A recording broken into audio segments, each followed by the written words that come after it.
मेरा नाम शालिनी है और उस रात जो मैंने देखा उसने मेरी पूरी ज़िंदगी बदल दी क्योंकि उस घर में कुछ ऐसा चल रहा था जिसे समझ पाना किसी आम इंसान के बस की बात नहीं थी। मैं तब सिर्फ 16 साल की थी जब मेरे माँ बाप इस दुनिया को छोड़कर चले गए और मैं बिल्कुल अकेली रह गई। मेरे पास न रहने की जगह थी न खाने का कोई सहारा। मजबूरी में मैं सड़कों पर भटकने लगी। कई दिन ऐसे ही गुजर गए, कभी कूड़े से खाना ढूंढती तो कभी भूखी सो जाती। एक दिन जब मैं सड़क किनारे बैठी थी तभी एक बड़ी सी गाड़ी मेरे सामने आकर रुकी। उसमें से एक आदमी उतरा। साफ कपड़े, महंगी घड़ी और चेहरे पर अजीब सी शांति, लेकिन उसकी आंखों में कुछ ऐसा था जो मुझे थोड़ा एहसास कर रहा था। उसने मुझसे पूछा, तुम्हें भूख लगी है? मैं कुछ बोल नहीं पाई, बस सिर हिला दिया। उसने कहा, अगर काम करोगी तो मैं तुम्हें अपने घर ले जा सकता हूँ। खाना, कपड़े और रहने की जगह सब मिलेगा। उस वक्त मेरे पास कोई और रास्ता नहीं था, इसलिए मैंने हाँ कर दी। शायद मेरी ज़िंदगी का सबसे बड़ा फैसला वही था।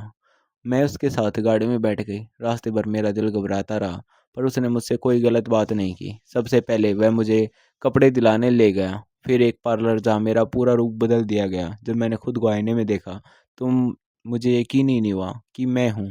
फिर वह मुझे अपने बड़े से बंगले में ले आया। वह घर बहुत बड़ा था, लेकिन अजीब तरह से खाली भी लगता था, जैसे वहाँ सिर्फ दीवारें रहती हों, इंसान नहीं। उसने मुझे एक छोटा सा कमरा दिया और घर के काम समझा दिए। पहले दिन सब कुछ सामान्य लगा। मैंने खाना बनाया और रात को जल्दी सो गई। लेकिन असली कहानी तो उसी रात से शुरू हुई। आधी रात के करीब मेरी अचानक आँख खुल गई। मुझे लगा जैसे कहीं से हल्की सी मशीन जैसी आवाज़ आ रही है। पहले तो मैंने ध्यान नहीं दिया, लेकिन जब आवाज़ लगातार आने लगी तो डर के बावजूद मैं उठी और दरवाजे के पास जाकर सुनने लगी। आवाज़ मालिक के कमरे की तरफ से आ रही थी। मेरा दिल तेज़ी से धड़कने लगा। मैं कुछ समझ नहीं पाई और वापस जाकर लेट गई। सुबह जब मैं उठी तो सब कुछ सामान्य था। मालिक अपने कमरे से बाहर आए और ऐसे व्यवहार कर रहे थे जैसे कुछ हुआ ही नहीं। लेकिन एक बात अजीब थी। रात को मैंने देखा था कि वह एक लड़के को अपने साथ कमरे में ले गए थे, पर सुबह वह लड़का कहीं नजर नहीं आया। मैंने हिम्मत करके पूछना चाहा, पर डर के कारण चुप रही। दिन बीतता गया और रात फिर आ गई। इस बार भी वही हुआ। मालिक बाहर गए और एक लड़के को लेकर लौटे। उसे सीधे अपने कमरे में ले गए और थोड़ी देर बाद वह मशीन जैसी आवाज़ आने लगी। अब मेरा शक गहरा हो चुका था, लेकिन मैं कुछ कर नहीं पा रही थी क्योंकि मेरे पास रहने के लिए यही एक जगह थी और मैं फिर से सड़क पर नहीं जाना चाहती थी। लेकिन अंदर ही अंदर डर और सवाल बढ़ते जा रहे थे। आखिर वो लड़के कहाँ जाते थे और कमरे में क्या होता था? अगले दिन भी वही सिलसिला दोहराया गया और मैंने तय कर लिया था कि मुझे सच्चाई जाननी ही होगी, चाहे कुछ भी हो जाए। उस घर की दीवारों में कोई ऐसा राज छुपा था जो हर रात और गहरा होता जा रहा था और मुझे महसूस हो रहा था कि अगर मैंने जल्दी सच नहीं जाना तो शायद बहुत देर हो जाएगी। अब उस घर की हर रात मेरे लिए एक डर और सवालों से भरी पहेली बन चुकी थी। मैं दिन भर काम करती, लेकिन मेरा ध्यान हर समय उसी बात पर अटका रहता कि आखिर मालिक के कमरे में ऐसा क्या होता है जो हर बार एक लड़का अंदर जाता है और सुबह गायब हो जाता है। मैं खुद को समझाने की कोशिश करती कि शायद मैं ज़्यादा सोच रही हूँ, लेकिन दिल मानने को तैयार ही नहीं था। उस घर का सन्नाटा भी अब मुझे सामान्य नहीं लगता था, जैसे हर दीवार कुछ छुपा रही हो। एक दिन मैंने हिम्मत करके मालिक से पूछा कि क्या मैं उनका कमरा भी साफ कर सकती हूँ। पहले तो उन्होंने मेरी तरफ गौर से देखा, जैसे कुछ सोच रहे हो, फिर हल्की सी मुस्कान के साथ बोले, ठीक है, लेकिन जब मैं कमरे में रहूं तभी आना। उनकी बात सुनकर मुझे थोड़ा अजीब लगा, लेकिन मैंने सिर हिला दिया। अगले दिन जब मैं उनके कमरे में गई तो अंदर का नज़ारा देखकर मैं कुछ पल के लिए रुक गई। कमरा बहुत बड़ा था और बाकी घर से बिल्कुल अलग लग रहा था। बीच में एक अजीब सी टेबल थी जिस पर नरम गद्दा लगा हुआ था, जैसे वहाँ किसी को लिटाया जाता हो। आसपास आसपास कुछ मशीन जैसे उपकरण रखे थे जिनसे हल्की सी गंध आ रही थी जो मुझे समझ नहीं आई। मैं साफ करने का नाटक करते हुए हर चीज़ ध्यान से देख रही थी, लेकिन वहाँ कोई ऐसा दरवाज़ा नहीं दिखा जिससे कोई बाहर जा सके। वैसे एक बालकनी की तरफ बड़ा शीशा था जिसे मैं पहली सिर्फ खिड़की समझती थी। मालिक पूरे समय मुझे देख रहे थे, जैसे उन्हें डर हो कि मैं कुछ ज़्यादा न देख लूँ। मैं चुपचाप अपना काम ख़त्म करके बाहर आ गई, लेकिन अब मेरा शक और गहरा हो चुका था। उस रात जब फिर वही आवाज़ आई तो मैं डर के बावजूद दरवाजे के पास जाकर खड़ी हो गई। इस बार आवाज़ के साथ कुछ और भी था, जैसे कोई मशीन चल रही हो। और फिर अचानक सब शांत हो गया।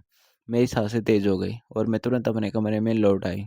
अगली सुबह मैंने फिर गौर किया कि रात वाला लड़का कहीं नज़र नहीं आया। अब मेरे अंदर का डर धीरे-धीरे गुस्से में बदल रहा था। मैंने सोचा अगर यहाँ सच में कुछ गलत हो रहा है तो चुप रहना भी गलत है। लेकिन मैं अकेली थी और सामने एक ऐसा इंसान था जिसने मुझे सहारा दिया था।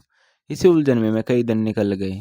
मालिक का व्यवहार मेरे साथ हमेशा सामान्य रहता। वह मुझे बाहर ले जाते, अच्छे कपड़े दिलाते और कभी भी बुरी नज़र से नहीं देखते। यही वजह थी कि मैं पूरी तरह उन्हें गलत भी नहीं मान पा रही थी। लेकिन सच तो हर रात मेरी आंखों के सामने बदल रहा था। एक दिन अचानक मेरे दिमाग में ख्याल आया, मेरे पास अब मोबाइल था। अगर मैं किसी तरह उस कमरे के अंदर की सच्चाई रिकॉर्ड कर सकूं, तो सब साफ हो जाएगा। लेकिन यह काम आसान नहीं था क्योंकि मालिक हमेशा कमरे को लॉक रखते थे और जब भी वह किसी को अंदर ले जाते तो मुझे बाहर ही रहना पड़ता था। फिर मैंने सोचा अगर मैं किसी तरह उनके कमरे में पहले से छुप जाऊं तो शायद सच सामने आ सकता है। लेकिन सबसे बड़ा डर था उस अजीब सी गैस या धुएं का जो हर बार कमरे में फैलता था और शायद उसी वजह से सब बेहोश हो जाते थे। मुझे याद आया कि एक दिन सफाई करते वक्त मैंने कुछ मास्क जैसे सामान देखे थे। तभी मेरे मन में एक प्लान बगर बना, अगर मैं वैसा ही एक मास्क पहन लूं तो शायद उस धुएं से बच सकती हूँ। अब मैं धीरे धीरे मौके का इंतजार करने लगी और एक रात आखिरकार मुझे वह मौका मिला गया। मैंने मालिक से कहा कि मेरी तबीयत ठीक नहीं है और मैं जल्दी सो जाऊंगी ताकि उन्हें कोई शक न हो। जैसे ही उन्होंने घर से बाहर जाने की तैयारी की, मैंने चुपचाप उनके कमरे में जाकर एक कोने में छुप गई। मेरा दिल इतनी तेज धड़क रहा था कि मुझे डर था कहीं उसकी आवाज़ बाहर तक न सुनाई दे। थोड़ी देर बाद दरवाज़ा खुला और मालिक एक लड़के को लेकर अंदर आए। उन्होंने उसे उस टेबल पर बैठाया और फिर वही मशीन जैसी आवाज़ चालू कर दी। धीरे धीरे कमरे में हल्का सा धुआं फैलने लगा। लेकिन इस बार मैं तैयार थी। मैंने मास्क पहन रखा था, इसलिए मैं उसमें थी। और जो मैंने आगे देखा उसने मेरे पैरों तले ज़मीन खिसका दी। मालिक ने एक इंजेक्शन निकाला और उस लड़के को लगा दिया और फिर बिल्कुल शांत होकर अपने बिस्तर पर बैठ गए, जैसे ये सब उनके लिए बिल्कुल सामान्य हो। उस पल मुझे समझ आ गया कि यह कोई साधारण बात नहीं है, लेकिन असली सच्चाई अभी भी अधूरी थी। और मुझे पता था कि आगे जो सामने आने वाला है वह शायद इससे भी ज़्यादा खतरनाक होगा। उस रात जो मैंने अपनी आंखों से देखा, उसके बाद मेरे लिए वहाँ रहना आसान नहीं था। लेकिन सच जानने की जिद अब डर से बड़ी हो चुकी थी। मैं पूरी रात सो नहीं पाई। बार बार वही दृश्य मेरे दिमाग में घूमता रहा। वह टेबल, वह मशीन जैसी आवाज़ और वह इंजेक्शन। आखिर वह बच्चों को देता क्या था और इसके बाद उनके साथ होता क्या था? सुबह मैंने ऐसे ही व्यवहार किया जैसे मुझे कुछ भी पता नहीं है। मालिक हमेशा की तरह सामान्य थे और मुझे देखकर मुस्कुरा रहे थे। लेकिन अब उनकी हर मुस्कान मुझे नकली लग रही थी। मैं हर छोटी बात पर नज़र रखने लगी। मैंने गौर किया कि वह हर बार अलग-अलग बच्चों को लाते थे और ज़्यादातर गरीब परिवारों के होते थे, जो शायद मजबूरी में उन पर भरोसा कर लेते थे। अब मुझे समझ आने लगा था कि ये सब एक सोची समझी चाल है। लेकिन अब भी मेरे पास पक्का सबूत नहीं था। सिर्फ एक बार देखकर मैं किसी पर आरोप नहीं लगा सकती थी। मुझे और सच्चाई चाहिए थी। उसी दिन मैंने बहाना बनाकर उनसे पूछा कि वह बच्चों को कमरे में क्यों ले जाते हैं। पहले तो वह थोड़ा चुप रहे, फिर बोले कि कुछ बच्चों को पर बुरा असर हो जाता है और वे उन्हें ठीक करते हैं।